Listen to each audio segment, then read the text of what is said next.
2017 का previous year paper साथियों, journal science. ध्यान रखिएगा साथियों, सामान्य विज्ञान का अति महत्वपूर्ण प्रश्न पत्र है। आपको क्लास को पूरी देखना है, बिल्कुल भी स्किप नहीं करना है। और आज की क्लास जो है साइंस की है 7वीं। इससे पहले मैंने 6 क्लासें करा दी हैं। अगर आप लोगों ने इन 6 क्लासों को नहीं देखा है तो मैं प्लीज़ 6 क्लासों की लिंक को इसी 7वीं क्लास के नीचे डिस्क्रिप्शन बॉक्स में पिन कर दूंगा। आप लोग वहां से 6 क्लासों को देख सकते हैं। साथियों, पहला प्रश्न ये रहा आपकी स्क्रीन पर, देखिए, आंसर देने का प्रयास कीजिए। और आज हमारा टारगेट है साथियों 20 में से 10 क्वेश्चन अगर आप लोग कर ले जाते हैं तो आपकी सफलता साथियों निश्चित है, आपकी जीत निश्चित है। ध्यान रखिएगा साथियों, सिर्फ 10 से 12 क्वेश्चन तक अगर आप लोग पहुंचते हैं तो साथियों आपका टारगेट सफल रहता है। आज की क्लास का पहला प्रश्न ये रहा आपकी स्क्रीन पर, देखिए और आंसर देकर साथियों आंसर आप लोग साथ साथ लिखते रहा करिए, ठीक है। आइए, पहला क्वेश्चन ये रहा आपकी स्क्रीन पर, निम्नलिखित में से कौन सा प्रकाश का सबसे अच्छा स्रोत है जो कम से कम ऊर्जा की खपत करता है। साथियों, आपको बताना है कि कौन सा प्रकाश का स्रोत है जो साथियों क्या करता है, ऊष्मा की साथियों जो कम ऊर्जा की खपत करता है। तो साथियों आप सब लोग जानते होंगे कि वो क्या है, LED। आपके सबके घरों में होगा LED। आप लोग जानते हैं प्रकाश का सबसे अच्छा स्रोत है और क्या करता है, कम ऊर्जा की खपत करता है। That's your answer. आइए साथियों आप लोग लिखते रहा करिए कि पहला हमारा सही हो गया, जो गलत हो जाए उसको अलग लिख लीजिएगा, जो सही हो जाए उनको अलग लिख लीजिएगा, ठीक है। दूसरा प्रश्न ये रहा आपकी स्क्रीन पर, गंभीर बीमारियों पर लागू होने वाले लक्षणों की पहचान करें। साथियों जो गंभीर बीमारियां होती हैं उन पर होने वाले क्या साथियों लक्षणों की पहचान करना है।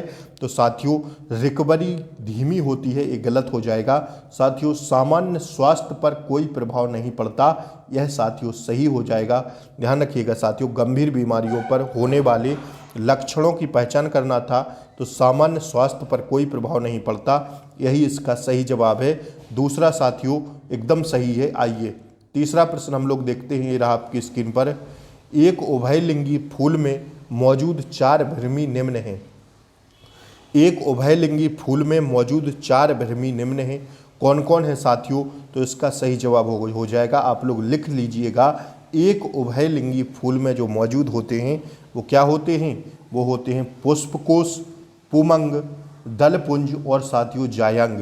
क्या होते हैं, ध्यान रखिएगा साथियों, पुष्पकोश, पुमंग, दलपुंज और जायंग, ठीक है। यही इसका राइट आंसर है, ध्यान रखिएगा। आइए साथियों चौथा प्रश्न हम लोग देखते हैं, ये रहा आपकी स्क्रीन पर, एक निश्चित पैटर्न में एक ही खेत के साथ 2 या 2 से अधिक फसलों को उगाना निम्न कहलाता है। एक निश्चित पैटर्न में एक ही खेत में एक साथ 2 फसलें उगाने को साथियों क्या कहते हैं। तो साथियों उसे कहा जाता है अंतर फसल या इंटर क्रॉपिंग।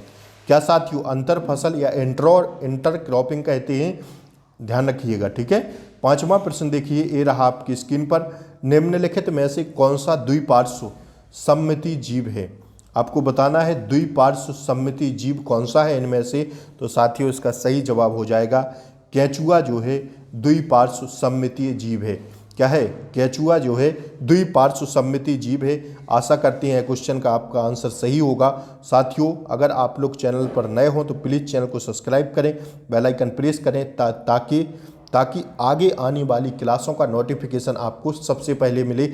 और यार आप लोग लाइक कर दीजिए क्लास को, ठीक है, लाइक नहीं करते हैं। आइए अगला प्रश्न हम लोग देखते हैं साथियों, छठवां प्रश्न ये रहा आपकी स्क्रीन पर। आज का टारगेट है साथियों सिर्फ 20 में से 10 का। 10 क्वेश्चन अगर आप लोग कर लेते हैं तो साथियों आपकी तैयारी बेटर चल रही है, अच्छी चल रही है, ठीक है। आइए, एक गोताखोर एक स्विमिंग पूल को पार करने में सक्षम है। ध्यान रखिएगा, एक गोताखोर है जो वो एक स्विमिंग पूल को पार करने में सक्षम है। इसके द्वारा पदार्थों के कणों का कौन सा विशेष गुण प्रदर्शित होता है। एक गोताखोर एक स्विमिंग पूल को पार करने में सक्षम है, इसके द्वारा पदार्थों के कणों का कौन सा विशेष गुण प्रदर्शित होता है। तो साथियों पानी में अंतराणों को आकर्षण बल प्रबल है, यह साथियों गलत हो जाएगा।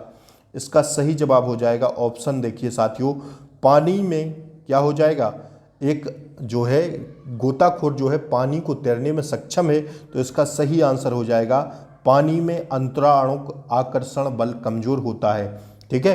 पानी में अंतरालों आकर्षण बल कमजोर होता है, इसलिए साथियों पानी में आसानी से गोताखोर तैर सकता है। आइए अगला प्रश्न हम लोग देखते हैं। ये रहा साथियों आपकी स्क्रीन पर 7वां प्रश्न। वाहन के पश्च दृष्टि दर्पणों को निर्मित करना चाहिए। कैसे? वाहन के पश्च दृष्टि दर्पणों को निर्मित करना चाहिए कैसे? तो साथ ध्यान रखिएगा, इसका सही जवाब हो जाएगा ऑप्शन 4, छोटा आभासी और सीधा प्रतिबिंब करना चाहिए वाहन के पश्च दृष्टि दर्पणों का। ठीक है, छोटा आभासी और सीधा प्रतिबिंब करना चाहिए। आइए आप लोग लगाते चलिए साथ साथ में मेरे साथ, ठीक है। और टारगेट बाद में जरूर बताइएगा कि आज आपका 20 में से कितना सही हुआ है। भले साथियों 8 हो, 7 हो, 6 हो, उससे फर्क नहीं पड़ता। अगर आप लोग ईमानदारी यहाँ पर दिखाएंगे तो साथियों आपकी ईमानदारी पेपर में दिखेगी। यहाँ आप लोग लिख देंगे 20 में से 18 सही हुआ तो क्या हो जाएगा? कुछ नहीं, पेपर तो आपको देना है ना। तो इसलिए ध्यान रखिएगा, अपना टारगेट एकदम ईमानदारी से लिखिएगा। जितना भी आपको आया हो 20 क्वेश्चन में, मैं 20 क्वेश्चन का साइंस का प्रैक्टिस सेट करवा रहा हूँ, तो जितना भी आया हो ईमानदारी से लिखिएगा, ठीक है। और लिखिए जरूर, ठीक है। आइए और क्लास को लाइक जरूर कर दीजिए। वायुमंडलीय नाइट्रोजन पौधों और पशुओं द्वारा सीधे नहीं ली जा सकती है। मृदा में उपस्थित कुछ जीवाणु और नीले हरे शैवाल नाइट्रोजन को नाइट्रोजन के अवशोषक रूपों में परिवर्तित करते हैं, जैसे कि वो क्या होते हैं? तो साथियों वो होते हैं नाइट्राइस और नाइट्रेटस। क्या होते हैं? नाइट्राइटस और नाइट्रेटस, ठीक है। आइए 9वां प्रश्न देखिए साथियों, ये रहा आपकी स्क्रीन पर। गर्मियों के मौसम में घर की ऊपरी और बाहरी सतह को सफ़ेद रंग दिया जाता है। आप लोग जानते हैं कि साथियों गर्मियों में सब बाहरी और अंदर की सतह को साथियों कैसे रंग दिया जाता है? ऊपरी सतह को गर्मियों में सफ़ेद रंग दिया जाता है। क्यों रंग दिया जाता है? तो अब इसको सुनिए। इसका राइट आंसर है साथियों, सफ़ेद सतह अधिक ऊष्मा ऊर्जा परिवर्तित करती है और कम ऊष्मा ऊर्जा अवशोषित करती है। इसलिए साथियों गर्मियों में क्या करते हैं? घर की ऊपरी सतह और बाहरी सतह को सफ़ेद रंग से रंगा जाता है, ठीक है।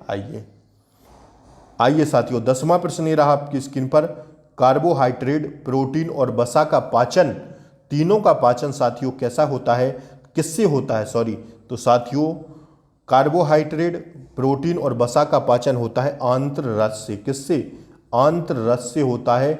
That's your answer, option first इसका सही जवाब है। बढ़ते हम लोग अगले प्रश्न की ओर। 11वां प्रश्न ये रहा आपकी स्क्रीन पर।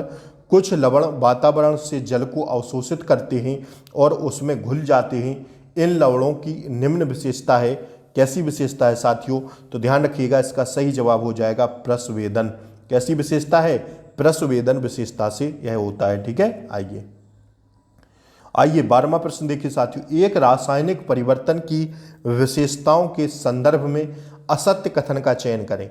जो रासायनिक परिवर्तन की विशेषताएं हैं इनमें से आपको एक असत्य कथन का साथियों चुनाव करना है। तो साथियों असत्य कथन जो हो जाएगा वो हो जाएगा क्या? अभिक्रिया के दौरान ऊष्मा पैदा करना, यह साथियों असत्य कथन है। बाकी ये तीनों सत्य कथन है। That's your answer, option third इसका सही जवाब है। आशा करते हैं यह क्वेश्चन आप लोगों ने सही किया होगा। यह क्वेश्चन साथियों बताइए, मानव कान के लिए श्रव्य आवृत्ति की सीमा निम्न होती है कितनी? इसका मैं आंसर नहीं बताऊंगा, इसका आंसर आपको कमेंट बॉक्स में पिन करना है। मानव कान के लिए श्रव्य आवृत्ति की सीमा जो है कितनी होती है? ऑप्शंस आपके सामने हैं, 4 ऑप्शन हैं, आप लोग कमेंट करके जरूर बताइएगा। आगे बढ़ते हैं, नहीं तो फिर मैं कमेंट बॉक्स में पिन कर दूंगा इसका आंसर। 2 अवशोषित निकायों को 10 सेंटीमीटर की दूरी पर रखा जाता है। उन दोनों के बीच कार्यरत बल होगा कैसा? कार्यरत बल जो है कैसा होगा? तो ध्यान रखिएगा, उनके बीच कार्यरत बल होगा गुरुत्वीय बल और स्थिर वैद्युत बल। कैसा साथियों? गुरुत्वीय बल और स्थिर वैद्युत बल होगा, ठीक है। आइए 15वां ये रहा आपकी स्क्रीन पर। एक प्रयोगात्मक सेटअप में दिए गए पदार्थों जैसे नारियल का तेल, अंडे की सफ़ेदी, सफ़ेद साधारण नमक और रेत क्रमशः 250 मिली वाले 4 बीकरों में पानी के साथ अच्छी तरह मिश्रित किए गए हैं। उनमें से कौन सा टिंडल प्रभाव दिखाएगा? तो साथियों टिंडल प्रभाव जो दिखाएगा वो दिखाएगा कौन सा, ध्यान रखिएगा साथियों, टिंडल प्रभाव दिखाएगा 200 मिली जल में 20 मिली अंडे की सफ़ेदी। ठीक है, 200 मिली जल में 20 मिली अंडे की सफ़ेदी, यह साथियों प्रभाव दिखाएगा टिंडल प्रभाव। आइए 16वां प्रश्न ये रहा आपकी स्क्रीन पर, समुद्री समीर कब चलती है? समुद्री हवाएं कब चलती हैं? समीर मतलब हवा, हिंदी का क्वेश्चन भी एक याद कर लीजिएगा।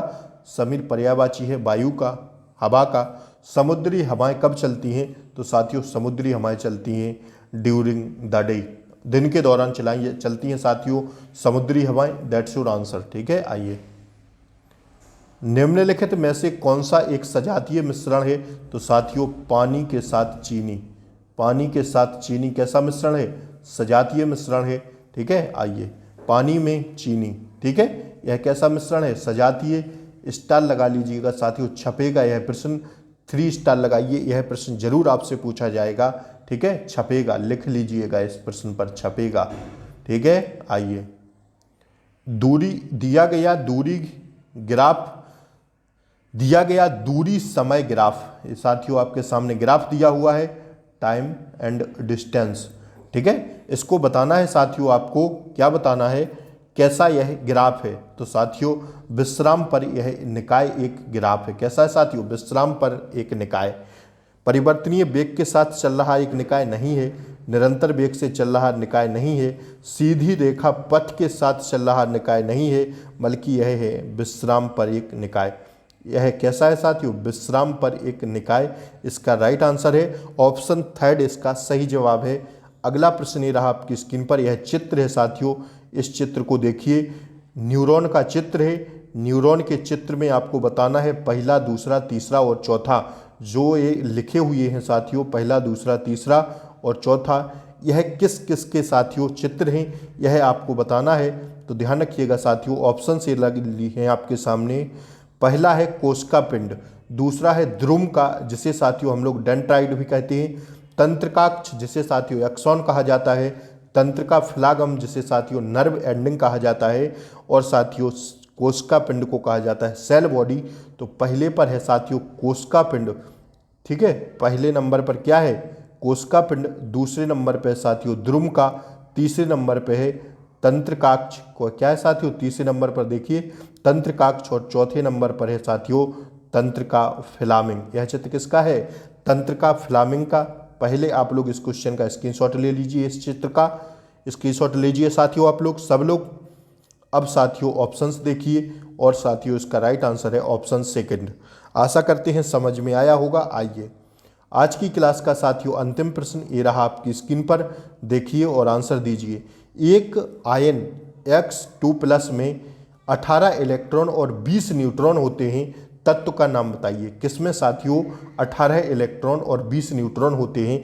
तो साथियों वह होते हैं कैल्शियम में। किसमें?